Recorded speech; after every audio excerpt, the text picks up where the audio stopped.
Nacional, Héctor Recalde. ¿Cómo estás? ¿Qué tal? Buenas tardes.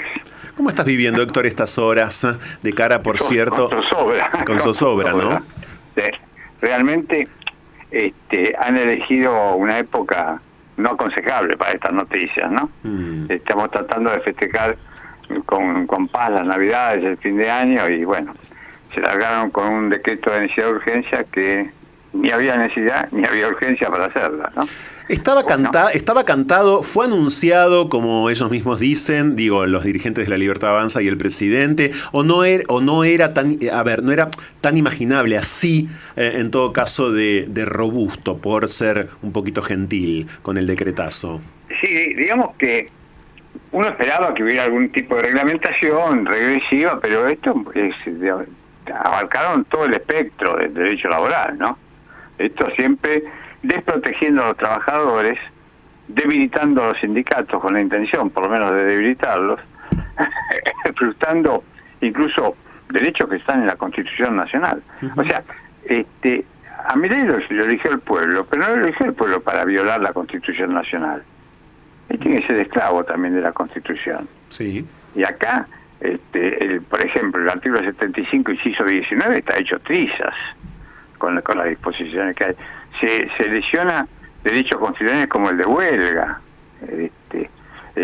Digamos que ya en sus discursos, Milei decía que esto de justicia social era una entelequia.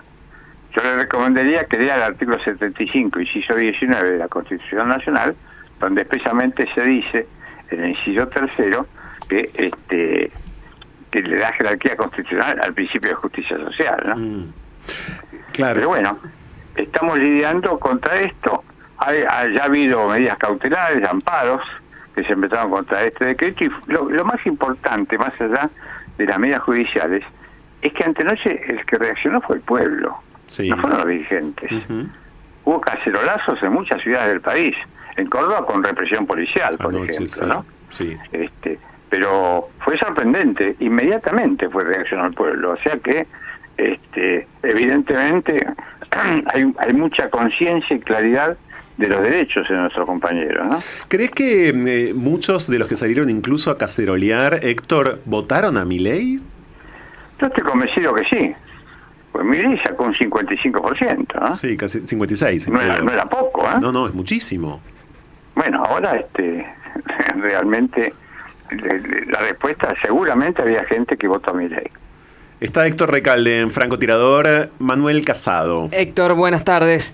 Bueno, a ver, más allá de la antipática medida que puede implicar el DNU y cómo ha sido la presentación que ha dado el presidente Javier Milei, ¿usted cree que hay algo rescatable de las iniciativas que incluye? Que hay, por más que tengan que pasar por el Parlamento, ¿usted rescata algo de todo ese paquete? Y sí, las omisiones.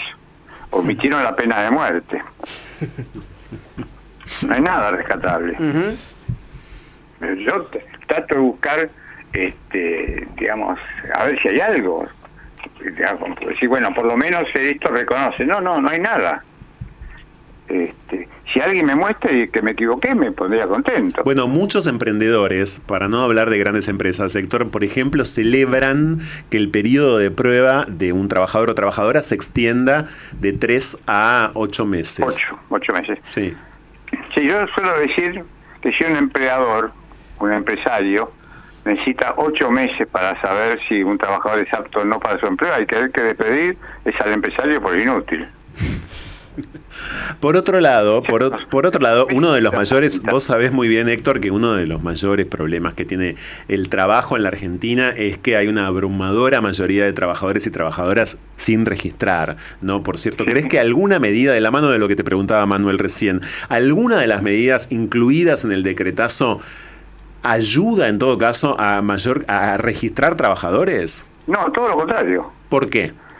El régimen penal laboral. En primer lugar, un DNU no puede legislar sobre 4 materias: tributaria, electoral, partidos políticos y penal. Acá hay un régimen penal laboral donde se derogan las multas por el empleo negro, por el empleo no registrado, por el empleo deficientemente registrado. O sea, todo lo contrario a lo que vos estás planteando. No, lo preguntamos adrede para dejarlo todavía más expuesto, ¿no? No digo que vos pienses. No, yo no pienso todo lo esto, contrario claro. a la pregunta, ¿no? Claro, es exactamente todo lo contrario. ¿Crees que así está? Lo que se debe hacer, vendría a ser. Sí, exactamente. ¿Crees que detrás está efectivamente Sturzenegger? ¿Esto es voluntad directa de Milei? ¿Es la suma de las partes?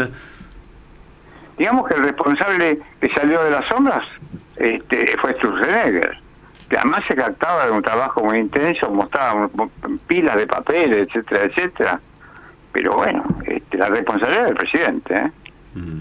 Ahora, Héctor, ¿cómo se imagina usted el posicionamiento que va a tener el bloque de Unión por la Patria y los sectores peronistas frente a esta situación? ¿Cuáles van a ser los artilugios legales, parlamentarios que van a utilizar para por lo menos trabarlo, ¿no?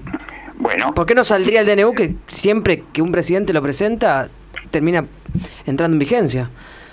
Sí, digamos que ya hay algunos amparos y algunas medidas cautelares planteadas. Cuando si convoca ahora sesiones extraordinarias del presidente de la Nación, seguramente los diputados y los senadores de nuestro espacio político van a cuestionarlo. Esto ya ha habido declaraciones. Y si no, a partir del 1 de marzo será cuando comienza el periodo ordinario de las sesiones en el Parlamento, ¿no? Pero que va a haber respuesta seguro, ¿no? Héctor, conociendo tanto el mundo del trabajo como... Además, quiero señalar, no solamente los compañeros, Yo hice un curso de posgrado en Derecho Constitucional hace muchos años, que lo dirigía Daniel Sapsay. Sí, claro. Que es muy ajeno al peronismo. Daniel Sapsay cuestionó esto. Sí, ayer lo decíamos. Sí, lo decíamos ayer, Héctor. No hay un solo constitucionalista de la Argentina, por lo menos hasta donde tenemos registro, que en algún medio, ¿no?, haya avalado esto, y estamos hablando de constitucionalistas, como vos bien decís, respecto de Sapsay, de todo tipo de extracción ideológica, ¿no? O de todo tipo de afinidad partidaria. Público de abogados. Exactamente.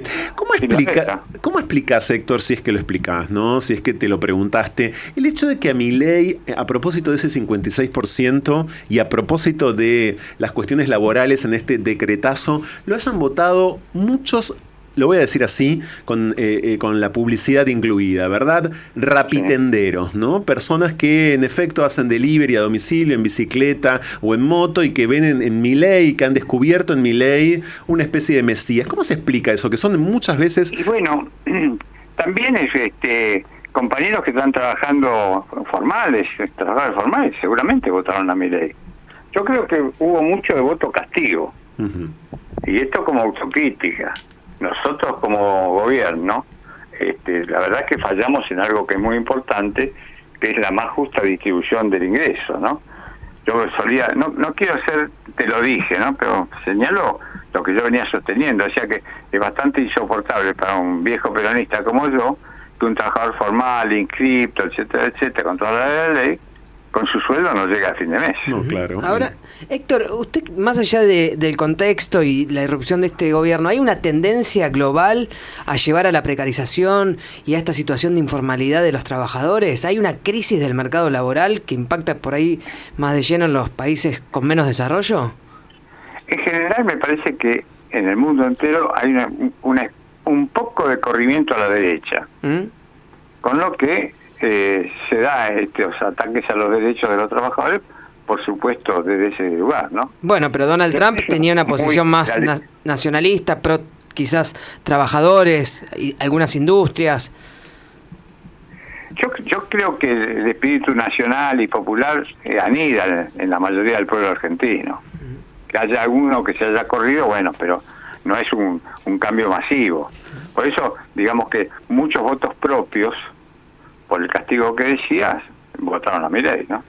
Héctor, gracias por este rato con Francotirador, muy amable, ¿eh? Felicidades, ¿eh? Igualmente, en lo posible, felicidades. Héctor Recalde, abogado laboralista, exdiputado nacional en Francotirador. Ustedes saben que no nos acompaña hoy en el estudio.